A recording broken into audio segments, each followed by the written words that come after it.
ఓం సాయిరామ్. సాయి భక్తులందరికీ నమస్కారం అండి. సాయినాథుని దయ వల్ల అందరూ కూడా ఎక్కడున్నా సుఖంగా సంతోషంగా ఎప్పుడూ కూడా అష్టైశ్వర్య ఆరోగ్య అభివృద్ధితో ఉండాలని చెప్పి బాబాగారి తరపున నేను కూడా కోరుకుంటున్నాను. ఇంకా ఈరోజు వీడియోలో సాయి పిలుపు ద్వారా మనకు వచ్చినటువంటి సందేశం ఏంటి, బాబాగారు మనతో ఎలాంటి సందేశాన్ని అందించాలనుకుంటున్నారంటే, నా మనసు చాలా బాధగా ఉంది, నీతో మాట్లాడాలని వచ్చాను. ఈ సాయి మాటను ఒక నిమిషం శ్రద్ధగా విను తల్లి అని బాబాగారు అయితే మనకు ఈరోజు ఈ సందేశం ద్వారా మన ముందుకైతే వచ్చారనమాట. బాబాగారు ఇలా ఎందుకు చెప్తున్నారా అనేది మనం ఆయన మాటల్లోనే తెలుసుకుందాం. వీడియో స్టార్ట్ చేసే ముందు ప్రతి ఒక్కరికి ఒక చిన్న రిక్వెస్ట్ అండి. ఈ సందేశం కనుక మీ అందరికీ నచ్చినట్లయితే తప్పకుండా వీడియోకి లైక్ చేసి మరికొంతమందికి షేర్ చేయండి. కొత్తగా మన ఛానల్ని ఎవరైనా చూస్తుంటే కనుక సబ్స్క్రైబ్ చేసుకొని కొంచెం సపోర్ట్ చేయండి ఫ్రెండ్స్. మనం ఎక్కడెక్కడో జ్యోతిషం చెప్పించుకున్నా కూడా మనకు ఎలాంటి ప్రయోజనం లేక చాలా బాధపడుతూ ఉంటారు కదండి. శ్రీ సాయిబాబా ఆశీస్సులతో జ్యోతిషం చెప్తారనమాట గురూజీ సీతారామరాజు గారు. ఉన్నది ఉన్నట్లుగా చెప్తారు. ఫోన్ నెంబర్ వచ్చేసి 9989794560. మీకు ఎలాంటి సమస్య ఉన్నా సరే, అంటే ప్రేమ, పెళ్లి, ఉద్యోగం, రాజకీయం, విదేశీ ప్రయాణం, ధనం నిలకడలేకపోవడం, భార్యాభర్త మధ్య సమస్యలు, ఆస్తి తగాదాలు, అప్పుల బాధలు, ఇలా ఒక్కొక్కరికి ఒక సమస్య అనేది ఉంటుంది కదా. మీరు ఎలాంటి సమస్య ఉన్నా సరే ఇక్కడ స్క్రీన్ పైన కనిపిస్తున్న నెంబర్కి ఒకసారి గురూజీ సీతారామరాజుకి కాల్ చేసి మీ సమస్యకు పరిష్కారం అనేది చెప్పించుకోండి. ఇప్పుడు బాబాగారి సందేశాన్ని విందామా మరి. అమ్మా, నిన్ను చూసినప్పుడు నా కళ్ళు చెమరిస్తాయి. ఎంత ఓపిక తల్లి నీకు. గత కొన్ని సంవత్సరాలుగా నీవు నీ భర్త అనుభవిస్తున్న కష్టాలు నాకు కనిపిస్తూనే ఉన్నాయి. నీ కర్మ ఫలితాలు పూర్తిగా అయ్యే వరకు నేను కూడా చూస్తూ ఉండాల్సిందే. కాకపోతే నా శక్తులన్నీ ధారపోసి మీ కుటుంబానికి కాస్త ఉపశమనం ఇవ్వగలిగాను. ఇక చాలు, నీ కర్మలన్నీ తొలగించేశాను. ఇక నువ్వు పట్టిందల్లా బంగారమే.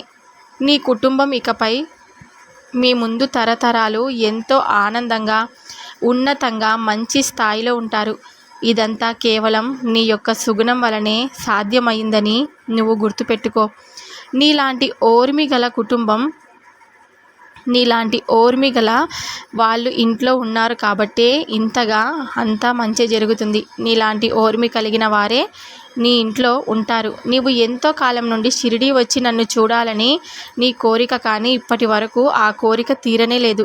దానికోసం ఎంతో కష్టకాలంలో ఉన్న కొంత సొమ్మును నువ్వు దాస్తూనే ఉన్నావు. ఇక మీ కుటుంబం అందరూ తరచుగా నన్ను దర్శించుకునేందుకు సమయం వచ్చింది. సంతోషమే కదా. మీరు అన్ని రకాల బాధలు అనుభవించారు, మరి దానికి రెట్టింపు ఆనందాన్ని అనుభవించాలి. ఇది నా తల్లికి నేను ఇస్తున్నటువంటి బహుమతి. సంతోషంగా ఎప్పుడూ కూడా నువ్వు నీ కుటుంబం మొత్తం ఉండాలని, నా ఆశీర్వాదం నీకు ఎప్పుడూ ఉంటుందని నేను నీకు మాటిస్తున్నాను. నేను నీకు ఎప్పుడు కూడా గుర్తు రాలేదు కదా. కన్నీరు కార్చవద్దు, బాధను మనసులో భరించకు. అలానే బంధించుకుంటూ నీ మనసుని ఇంకా బాధ పెట్టుకోకు. ఎవరికి చెప్పుకోలేక నీలో నువ్వే కుమిలిపోతూ ఉండకు. నీకు ఈ బాబా గుర్తుకు రాలేదా తల్లి? నీ బాధలు నాతో చెప్పుకో. నీకు నేను మనశ్శాంతి ఇస్తాను. నీకు ఎదురవుతున్న ప్రతి సంఘటనకు కారణం నేను చెప్తాను. ముందుగా నువ్వు కారణం లేనిదే ఏదీ జరగదని తెలుసుకో. నీ బాధకు కారణాలు ఏమిటో చెప్పనా? నీ కుటుంబం ఆర్థికంగా బాధలు పడుతుంది కదా, అలాగే ఆరోగ్యపరంగా ఇబ్బంది పడుతూ కూడా ఉంది. నయం చేయించే శక్తి ఉండటం లేదు. ఇక ఎప్పుడు కూడా నలుగురిలో వెళ్ళడానికి భయపడుతున్నారు. ఎందుకంటే అక్కడ మిమ్మల్ని అవమానించే మాటలు, అనుమానం చూపులు మిమ్మల్ని మానసికంగా హింసిస్తున్నాయి. నాకు చాలా బాధగా ఉంది. నా మనసుకు ఎంతో బాధను కలిగించే సంఘటనలు జరుగుతున్నాయి. దానికి తోడు నీ పుట్టింట్లో కూడా ఇదే తీరు. అందుకే నీ మనసులో ధనం లేకపోవడం వలన ఇలా జరుగుతుంది అనే బాధ అనుక్షణం నిన్ను వేధిస్తుంది. వీటికి కారణం కూడా కర్మ ఫలితాలే కదా. వాటిని పూర్తిగా అనుభవించాలి, అప్పుడే విముక్తి కలుగుతుంది. అయితే మరి నేనెందుకు ఉన్నట్టు తల్లి? అభయం ఇస్తున్నాను. నీకు ఆ కర్మలు తొలగిస్తూనే నీకు వృద్ధిని ఇస్తాను. నీకు ఏ సమయానికి ఏమి అవసరమో అవన్నీ కూడా నీకు చేరే ఏర్పాట్లు చేస్తాను. ఏమి కావాల్సినా నన్ను అడుగు. తక్షణం నీ అవసరాలకు సహాయం అందిస్తాను. ఏ బాధ వచ్చినా కూడా నాకు చెప్పుకో, ఆ బాధ తగ్గిస్తాను. ఇలా నీ పాప కర్మలు తొలిగే వరకు ఒక పక్క కర్మలు తొలుగుతాయి. అవసరానికి నా సహాయం కూడా నేను అందిస్తాను. త్వరలో కర్మలు పూర్తిగా తొలగిపోయి ప్రశాంతత ఏర్పడుతుంది. అప్పుడు బెల్లం చుట్టూ చీమలు చేరినట్లు అందరూ నీ వెంట చూస్తారు, వస్తారు కూడా. అమ్మా, ఇది కలికాలం కదా. ఎవరైనా అవతలి వారి వలన ఉపయోగం ఉంటేనే బంధువునంటూ చేరుతారు. కనుక నువ్వు నిజాయితీ గల వారి కోసం ఎదురు చూడకు.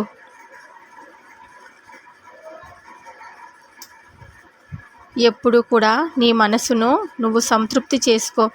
త్వరలో కర్మలు పూర్తిగా తొలగిపోయి నీ జీవితం ప్రశాంతంగా ఉంటుంది. నీకు తోడుగా నేను ఉన్నాను, ధైర్యంగా ఉండు. నీకు నీ బాబా అండ ఎల్లప్పుడూ ఉంటుంది. నా ఆశీర్వాదం నీకు ఎల్లవేళలా దొరుకుతుందని నేను నీకు మాటిస్తున్నాను. నీవు కోరుకున్నవన్నీ జరగాలంటే నువ్వు చేయవలసినది ఒకటి ఉంది. ఖచ్చితంగా శ్రద్ధ సబూరితో నీ జీవితంలో నువ్వు మంచిని అలవాటు చేసుకోవాలి. ఎప్పుడు కూడా మానసిక ప్రశాంతతను అలవరుచుకోవాలి. జీవితంలో కష్టసుఖాలన్నవి సర్వసాధారణమైన విషయాన్ని ఎప్పుడు నువ్వు గుర్తుకు చేసుకుంటూ ఉండాలి. అసలు నాకే ఎందుకు ఇన్ని కష్టాలని నువ్వు ఎప్పుడు కూడా మదన పడుతూ ఉంటే ఎలా చెప్పు? మానవునికి ఆశ అన్నది ఎంతో అవసరం. ఇదేంటి బాబా ఇలా చెప్తున్నావని సంశయమే వద్దు. నిజంగా మానవునికి ఆశ చాలా అవసరం. నేను ఏం చెప్తున్నానో నిశితంగా పరిశీలించు. అప్పుడు నీకు అర్థమవుతుంది. నేను చెప్పినది ఆశ ముఖ్యమని చెప్తున్నాను, దురాశ కాదు. ఆశకి దురాశకి మధ్యలో ఉన్న తేడా గమనించి నడుచుకుంటే నీకు మానసిక వేదన ఉండదు. ఆశ అంటే ఏమిటి? దేనికోసం నీకు కోరిక కలిగిందో అది నెరవేర్చుకోవాలని అనుకోవడమే ఆశించడము అంటే. మరి నీకు ఒక ఇల్లు కావాలనో, పిల్లలు కావాలనో, వారికి ఒక మంచి భవిష్యత్ కావాలనో, కుటుంబ క్షేమం కోసం ఇలా నీవు ఆశించడం తప్పు కాదు. పైగా ఇలా కోరిన కోరికలు ఆలస్యమైనా ఖచ్చితంగా నెరవేరుతాయి. అంతేకాకుండా నీవు వేటిని కోరుకున్నావో అవి నిన్ను చేరుకున్నాక శాశ్వతంగా నీతోనే ఉండిపోతాయి. మరి నీకు సందేహం రావచ్చు, నేను ఎవరి చెడు కోరుకోలేదు కదా, అయినా నాకు అన్నీ ఆలస్యంగా జరుగుతున్నాయి కదా బాబా. ఎన్నో రకాల ప్రయత్నాలు చేస్తే అప్పుడు విజయం అనేది పొందుతున్నాను అని. కొంతమంది ఎన్నో అన్యాయమైన పనులు చేసినా, ఎంతో మందిని మోసం చేసి కూడా జీవితాన్ని ఆనందంగా గడుపుతున్నారు అని అనిపించవచ్చు. అవును, నిజమే. వారి సంపాదనంతా వారికి ఉన్న దురాశతో వచ్చిందే. ఎందుకంటే వారు అన్యాయంగా సంపాదించారు కాబట్టి. నిజాయితీగా సంపాదించిన కొద్దిపాటిది అయినా మనసులో ఆనందం, ధైర్యం ఉంటుంది. నీకు ఏది కావాలో నీవే నిర్ణయించుకో. ఆశాభావం అనేది మనిషికి ఉత్తేజాన్ని ఇస్తుంది. ఎవరైనా అనారోగ్యంతో బాధపడుతూ ఉంటే వారితో కాసేపు జీవితం మీద ఆశ కలిగేలా మాట్లాడుతూ ఉంటే వారు ఆ రోగం నుండి త్వరగా బయటపడతారు. అంతేకాదు, నీవు ఇటువంటి ఇబ్బందులు ఎదుర్కొంటున్న నీవుగా ధైర్యాన్ని తెచ్చుకొని ముందుకు వెళ్ళాలి. ఆశాభావం అన్నది ఎప్పటికీ మిమ్మల్ని జీవితంలో ఎదిగేలా చేస్తుంది. ఎప్పుడూ కూడా ఇతరులను బాధ పెట్టాలనే దురాలోచనలో నువ్వు ఉండకూడదు. ఈ సమయం నీకు చాలా విలువైనది కాబట్టి ఉన్న దాంట్లోనే నువ్వు ఎప్పుడూ కూడా సంతోషంగా నీ జీవితాన్ని గడుపుతూ ఉంటే చాలు. బాబా, మనసంతా ఎందుకో చాలా బాధపడుతూ ఉంది. నాకు తెలియడం లేదు.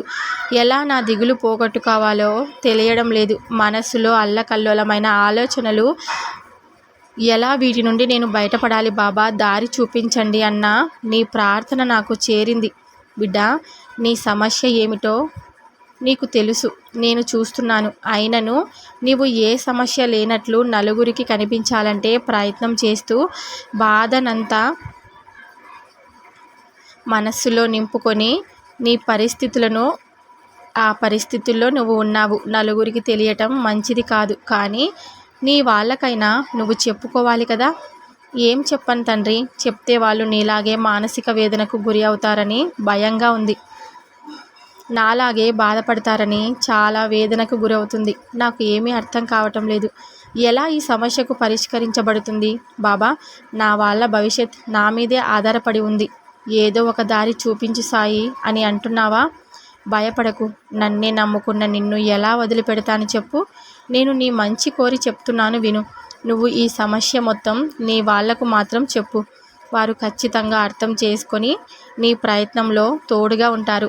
అలా కాకపోతే నువ్వు వాళ్ళని మభ్యపెట్టి ప్రయత్నం నిత్యం చేయాలి. ఒకవైపు సమస్య పరిష్కారం వెతుకుతావా, లేక నీ వాళ్లకు అంతా బాగుంది అని చూపించే ప్రయత్నమే చేస్తావా? కనుక ముందు ఇంట్లో వారికి విషయం చెప్పు. కాస్త ఊరట పొందుతారు. తర్వాత సమస్య ఏదైనా కానీ పరిష్కారం దిశగా నీవు ఎంత ప్రయత్నం చేయగలవో చెయ్యి. అంతా నేను చూసుకుంటాను. ఏదైనా నువ్వు ప్రయత్నిస్తేనే నేను ముందుకు నడిపిస్తాను. 1 నెల రోజులు చాలు. అంతా కూడా నీకు చక్కబడి నీ పూర్వ వైభవం నీకు వస్తుంది. ఎవరైనా సరే అనుకోని సంఘటన జరిగితే కంగారు పడి తప్పు మీద తప్పు చేయకూడదు. కుటుంబం యొక్క తోడు ఉండేలా చూసుకోవాలి. మొదట ఒక మాట అనినా మన కోసం ఏ స్వార్థం లేకుండా ఆలోచించేది వారే. నువ్వు చేసే ప్రయత్నం విజయవంతమై ఆనందంగా జీవించాలని నా ఆశీస్సులు నీకు ఎప్పటికీ ఉంటాయని మాట ఇస్తున్నాను. నీ పరిస్థితిని చూసి నాకు చాలా బాధగా ఉంటుంది. నువ్వు పడుతున్న వేదన నేను చూడలేను. నీకు నేను ఖచ్చితంగా సహాయం చేస్తాను. ఎంత గొప్ప ఇల్లాలివమ్మా నువ్వు. నీ భర్త అదృష్టవశాత్తు నువ్వు అతనికి భార్యగా లభించావు. నీ మనసు బంగారం. ఒకప్పుడు నీకు చదువు లేదని చాలామంది అవమానించారు. అవునా తల్లి? చదువు లేకపోతే ఏమైంది? నీ దగ్గర ఉన్న సుగుణాలు నిన్ను హేళన చేసిన వారికి లేవు. ఒకవేళ ఇప్పటి వరకు నీవు పడుతున్న ఇటువంటి పరిస్థితుల్లో వారు కనుక ఉంటే వారి పట్ల ప్రవర్తించే తీరు వేరుగా ఉండేది. నీకేంటమ్మా, నువ్వు సహనశీలివి. భర్త కష్టం చూసి కరిగిపోయి నీవు తాలిబొట్టు సహా ఇచ్చి కష్టం నుండి బయటకు తీసుకొచ్చావు. ఇప్పుడు సమాజ పరిస్థితిని బట్టి నలుగురిలోకి వెళ్తే ఎక్కడ కుటుంబ స్థితిగతులు అందరికీ తెలిసి భర్త పరువు పోతుందని గుట్టుగా ఉండిపోయావు. ప్రతి మనిషికి కష్టం సుఖం అన్నది సహజం అని నమ్మావు. ఆ నమ్మకం ధైర్యమే నిన్ను చెడు పరిస్థితుల నుండి రక్షిస్తుంది. నీవు ఎల్లవేళలా నాతో చెప్పుకుంటావు కదా సాయి, నేను నా భర్తకు చేదోడుగా ఉండడానికి ప్రయత్నం చేస్తున్నాను. ఆ పనిలో నేను విజయం సాధించాలని అడిగావు కదమ్మా. ఖచ్చితంగా విజయం సాధించి నీ కుటుంబం ఎదుగుదలకు నీవు సహాయపడతావు. విజయం ఎందుకు రాదు? నీవు దురాశతో ఎవరి సొమ్మునో కావాలని అనుకోలేదు కదా. నువ్వు నీ తెలివితేటలతో నీ పట్టుదలతో శ్రమించి నీవు ఎంచుకున్న పనుల్లో విజయం చాలా వరకు సాధించావు. ఇకపై కూడా నువ్వు చాలా ఉన్నతంగా మంచి స్థాయిలో స్థిరపడతావు. నీ వలన నీ కుటుంబం సుఖ సంతోషాలు పొందుతుంది. ఇప్పుడు ఎవరమ్మా చదువు లేదని నిన్ను హేళన చేసేది? నిజమే, మనిషికి జ్ఞాన సముపార్జన కోసం చదువు అన్నది చాలా ముఖ్యం. కానీ కొందరు ఎంత చదివినా మూర్ఖత్వం అనేది వదలలేకపోతున్నారు. నీవు పడిన బాధ చిన్నదా? చేతిలో 1 రూపాయి లేకుండా అయినా వారి దగ్గర కూడా అవమానపడ్డావు. ఇక అటువంటి రోజులకు కాలం చెల్లింది. నీవు పోగొట్టుకున్న ప్రతి పైసా కొన్ని రెట్లు పెరిగి నిన్ను చేరుతుంది. ఈ రోజు నుండి నీ కుటుంబం అందరూ కూడా సంతోషంగా ఉంటారు. నీ ఎదుగుదల ఆపడం ఎవరి తరం కాదు. ఇందులో నేను నీకు శక్తిని మాత్రమే ఇచ్చాను. తట్టుకొని నిలబడ్డావు, విజయం సాధించావు. ఇక ముందు కూడా సాధిస్తూనే ఉంటావు.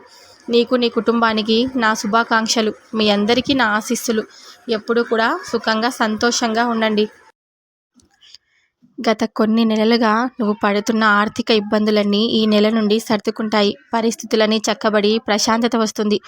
గడిచిన 1-2 నెలల నుండి మీరు పడుతున్న ఇబ్బందులన్నీ ఈ నెల నుంచి తొలగిపోయి నీకు మానసికంగా ఆనందం కలుగుతుంది. మీరు చేస్తున్న వృత్తిలో విశేషమైన ఆదాయం లభించడంతో పాటుగా మీరు మొదలుపెట్టిన పనులన్నీ విజయం సాధిస్తాయి. ఈ నెల నుండి మీరు ఎన్నో మంచి శుభవార్తలను వింటారు. గత కొద్ది కాలంగా ఎక్కడికి అక్కడ ఆగిపోయిన పనులన్నీ ఇకపై ముందుకు వెళ్తాయి. ఏది అనుకుంటే అది త్వరగా పూర్తవుతూ ఉంటుంది.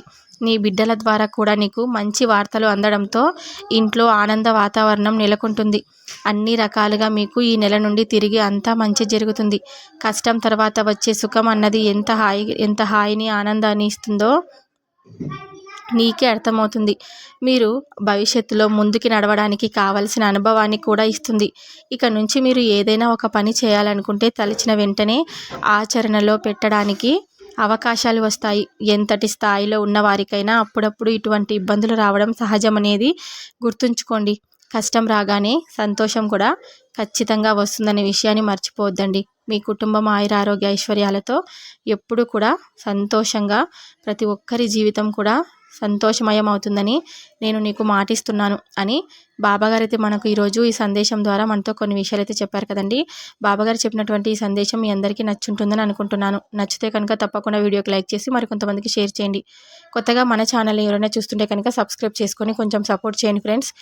సాయి పిలుపు పక్కన రెడ్ కలర్లో సబ్స్క్రైబ్ అనే బటన్ ఉంటుంది. దాన్ని క్లిక్ చేస్తే పక్కనే అలానే గంట సింబల్ కూడా వస్తుంది. దాన్ని కూడా క్లిక్ చేస్తేనే నేను బాబాగారి కొత్త వీడియో అనేది ఎప్పుడు పెట్టినా కూడా మీ మొబైల్కి ఫస్ట్ నోటిఫికేషన్ రూపంలో వస్తుందన్నమాట. అప్పుడు చక్కగా బాబాగారి చెప్పే సందేశాలన్నీ చక్కగా వినొచ్చు. వినడమే కాదు ఇంకొంతమందికి కూడా షేర్ చేయండి. రేపు బాబాగారి పిలుపు ద్వారా వచ్చే సందేశంతో ప్రతి ఒక్కరూ మళ్ళీ కలుద్దాం. అంతవరకు కూడా బాబాగారి ఆశీర్వాదం అందరి కుటుంబాలపై ఉండాలని చెప్పి నేను మనస్ఫూర్తిగా కోరుకుంటున్నాను. సర్వే జన సుఖినో భవంతు. ఓం సాయిరామ్.